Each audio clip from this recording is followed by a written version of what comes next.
Hello, my name is John Eckstein. I'm a director in the corporate department of Fairfield New Woods, a full service law firm here in Denver, Colorado. We've been around for 86 years.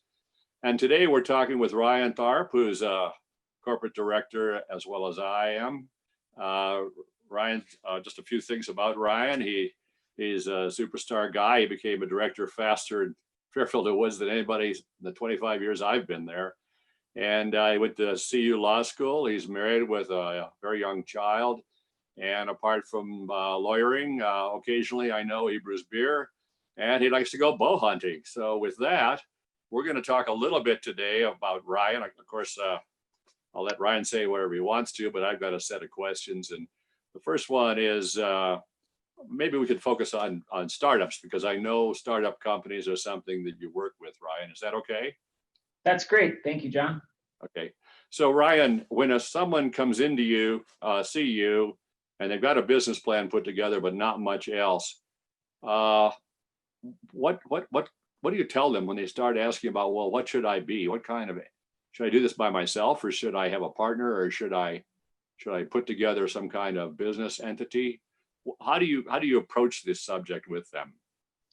Well, I always like to start with understanding what the business plan is and how they plan on making money and where they see this business going. Is it something they're going to sell in 5, 7, 10 years? Is it going to be a business that they run and that's going to be their primary job until they retire, or they get bored and do something else? So the first goal is to understand the business and kind of the expectations of where the business is going.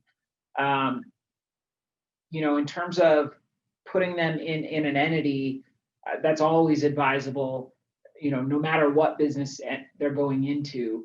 But then really depending on what they're doing, there's some different choices in terms of which entity is most appropriate for them. And that really depends on, are they going to be taking on investors? Are they going to be giving equity to employees and service providers as a way to incentivize them? Are they going to sell the business in a couple years? Or are they going to just run it forever? Those types of questions really, understanding that sort of stuff can really help drive the question of what's the next best step for the company. Okay, well, let me drill down a little bit deeper. Let's pretend that I'm a guy. I've developed a really hot shot app that's going to make me a gazillion dollars here, and I'm going to get out of it in about 2 years. But I actually don't want to do all the programming anymore, but I'm going to give some equity stock to excuse me. I'm going to give some equity to somebody who's going to help me make this go. What are the different types of entities I should be thinking about? Well, first, what are the different types of entities I should be thinking about in that kind of thing? I know I'm going to need some money. Okay. I don't have any money. Okay. So that's about all I've got right now, but I got a superstar business plan. You really like it. So what are you going to tell me? Yeah, generally speaking, there's 3 entities that we really look at for businesses. Those are C corporations, S corporations, and LLCs, taxed as partnerships. For a business like that, an S corporation is probably the least appropriate, especially as things go on. So you're really looking at an LLC or a C corporation. What's an LLC? Wait, what's an LLC? So an LLC is a limited liability company. And by default, they're taxed as partnerships if they have more than 2 owners. Okay. And so that can be really advantageous because profits are not taxed twice. Losses can flow through to the owners. They can take, subject to a bunch of somewhat arcane rules, but it can be very tax advantageous to be in a partnership. Now, it's been a little bit, changed because the corporate tax rate is currently so low at 21%, but that could go up. So generally speaking, LLCs are a good choice for businesses. Where they get to be a little more complicated, although not a bad choice, is when you're doing equity incentives or raising money. It's harder to give stock options in an LLC. You're really looking at things called profits interests. And that works just fine, but it doesn't always align with people's expectations, because then you get into kind of partnership accounting and some other things that is not always as intuitive as it is on the corporate side of things. And then in terms of raising money, with an LLC, oftentimes institutional investors like VCs or whatnot don't want to put money into a LLC, and that's for a variety of tax and legal reasons. But they want to invest in C corporations. So sometimes it's advantageous to be a C corporation. The other option is to be a C corporation. The advantage there is you can do things like stock options, restricted stock. That's all. Most people understand that if are in that world, they understand how those things work, and it kind of meets their expectations of what equity incentives are. So that's really, really nice. And then again, in terms of raising money, it's kind of just one less hurdle to get through if you're going to go that route. Another great thing, you mentioned that this person is looking to get out in 2 or 3 years, but if you have a little bit longer of a time horizon, Section 1202 stock, which is qualified small business stock, can also be a very powerful thing in terms of reducing the tax effects when you end up selling the company. So the 1202 stock, that's for a corporation. Is that right? Correct. That's for a corporation. It does not does it matter if it's a C corp or an S corp? I don't know off the top of my head. I mean, I don't know the answer to that one either, but we've got tax lawyers. We could ask them down the hallway, or maybe an accounting firm would be good. Okay. Yeah. But I don't run into that question very often because we don't really run into S corporations that are out raising money. So it's kind of a slightly different situation. Right. So I guess I know that. So because I know that venture capital firms, you said they like to invest in corporations, and I know they like to take preferred stock. And did you say, or am I just remembering that preferred stock is not something you can have in an S corp?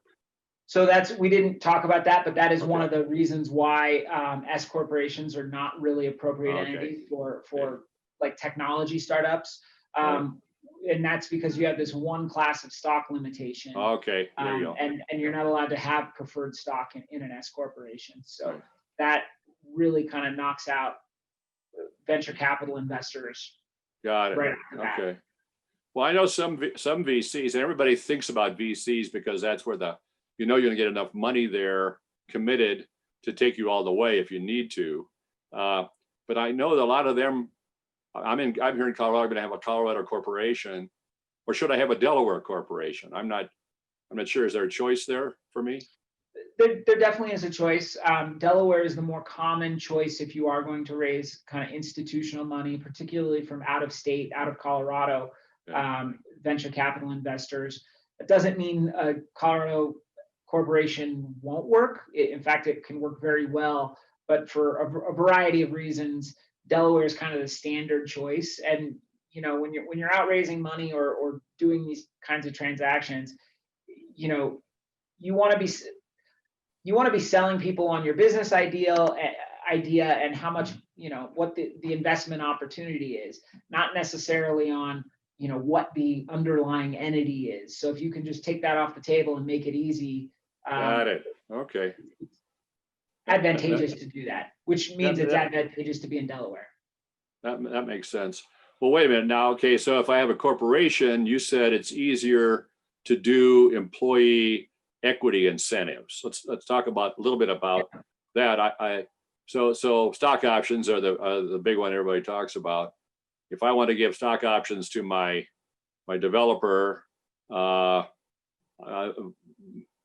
are some of the rules there? I mean, I'm not sure I want to hire the guy. I don't know if I want to hire the guy full time, but I want him to have a chance at owning some of this. So the great thing is there's a lot of flexibility with that. There's big picture. You can do either what's called ISOs, which is incentive stock options, or non-qualified stock options. Those are the other ones. And those are different. There's some tax differences kind of on the back end, and there's differences on who can receive which types. Incentive stock options are limited to employees. So it would depend first on determining whether this person is an employee. But two, if you're not sure, there's always the opportunity to subject the options to what's called vesting. And that essentially means you give them the option, and an option, is really a contractual right to buy a share of stock at a predetermined price. you give them that option, and then if they leave the company, they may have to give back some or all of those options if they didn't stay long enough. So that's a really good way to kind of, incentivize people to stay around. Okay, but if I don't, what is, let's say that I try to set this up as a company, corporation, so that I can get VCs interested, but then it doesn't pan out, and then some other investors come along and they're willing to give me some money, but they don't want to put it into a corporation. They want to put it into an LLC. Is it easy to switch? I mean, to go back and forth, or? It's not, it's easy to switch from an LLC to a corporation. Okay, Going from a corporation to an LLC is a taxable event. So you're looking at, oh, it's considered a liquidation of the corporation's assets to the shareholders, and then the shareholders contribute those assets to a LLC, and that's a taxable event from the IRS's standpoint. So, I mean, that can get kind of nuanced, because then you need to look at, what's your basis in those assets and all that sort of stuff to determine what the tax liability would be. So it's always good to have an accountant, on hand when those types of transactions are happening. But generally speaking, it's not going to be in anyone's interest to go from a corporation to an LLC. okay. So I should go with an LLC first. Is that sort of the thinking? Yeah, I mean, I think it's 50-50 between LLC or corporation in terms of what your long-term goals are and where you want to be. But yeah, just don't assume that once you're a corporation, you're not going to go back to an LLC. But one of the nice things about an LLC is it gives you the flexibility to go to be a corporation without incurring any tax if you want to go that route. Okay. So what do I need? If you're an LLC and an investor comes along, you can convert to a corporation if the investor says, I'll only put the money in if you're a corporation. Okay. So I know with a corporation, you need articles and bylaws, and you need minutes to set up the business. And you have to elect officers, and you have shareholders and directors. What do you have to have with an LLC? I mean, do you have to have different kinds of officers and stuff? Yes and no. You do have to have some stuff, but it's generally left more to the discretion of the owners, of the members of the LLC, versus in a corporation where the law kind of prescribes a structure already. So, Okay. Generally speaking, an LLC gives you more flexibility to do something. In practical reality, most people in turn build something that kind of mirrors a corporation in many respects. So going to the beginning, what do you need for an LLC? You need articles of organization or certificate of organization. That gets filed with the Secretary of State in your state, just like articles of organization or articles of incorporation with a corporation. And then you generally need an operating agreement, which can be a rather lengthy document depending on what you're doing and different classes of equity and preferred equity, and if you're doing profits interest, it can get fairly complicated to build all this in. So it's not uncommon to have operating agreements that run 40, 50 pages long. Wow. But you can build in the structure that is most appropriate for you and your business. Again, oftentimes that means a board of managers that kind of run the business, who then appoint like officers like president, CEO, treasurer, that CFO, those types of titles, to actually run the day-to-day business, where the board of managers then is akin to a board of directors and kind of runs the business from a higher level. Okay. Well, is there anything else I need to know about choosing between an LLC and a corporation that we didn't just touch on, or anything I think you've touched on all the important aspects. It really goes back to determining what your business goals are. And then I think another part that we didn't touch on is determining what entity you're going to be is also a conversation that your accountant needs to be part of. So ideally, you'd have your accountant and your lawyer and you on a Zoom call and figuring this out in terms of what's the best path for you at this juncture. Okay, so you've been at this for a while. You don't mind working with different kinds of accountants and different accounting firms. That's part of the deal. Is that what I hear? Totally, yeah. I Okay. mean, there's lots of good accountants out there, and so it's, just finding one, just like finding a lawyer that's appropriate for your business and for what you want to do.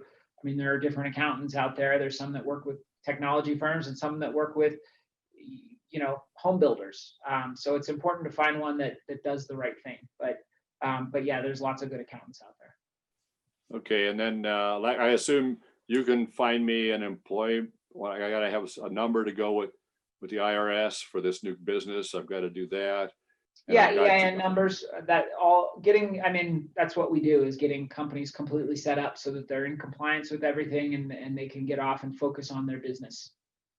Okay, well, I don't know if we got any more time today, but what are some other subjects you need to talk to me about? Talk if I want to start up a new business and bring in investors and have some technology that I want to get protected. What are some more things I need to think about? Yeah, a couple other things, like, without drilling down too much, is, what's your IP strategy? And that's both a business question and a legal question. I'd say the business aspect of it really drives what you do on the legal side. But most fundamentally, you want the company to make sure it's in a position where it owns the technology that it builds. Okay. That's not complicated to do, but it is something you have to stay on top of to make sure that it happens. Because the worst thing, to happen is you go try to sell your business and they say, well, are you sure you own all this stuff? And you go, well, I don't know. I never bothered to get, the Oh, intellectual property assignment agreements from all the people that worked on the software. okay. So Okay. that's an important thing. Thinking about employees and there's a whole HR aspect to that which, most small companies don't have HR departments, but there's still some best practices that you should follow to make sure that you're not getting yourself in trouble. Um, and then it's just kind of what comes up. And I'd say another big one for most smaller companies is, when you're making your first sale, make sure you have the right terms and conditions and the right services agreement in place with your customers, so that you're protected and your customers feel protected, and you're insured and you're getting paid when you should. Okay. Well, that's good. I don't know if we got more time. In fact, I don't think we have any more time, but thanks a lot, Ryan. I really appreciate your time today. You sound like you know what you're talking about. And so this is John Eckstein signing off from Fairfield and Woods, the 86-year-old full service law firm here in Denver, Colorado. Thank Goodbye. you, John. Thank you, Ryan. Appreciate it.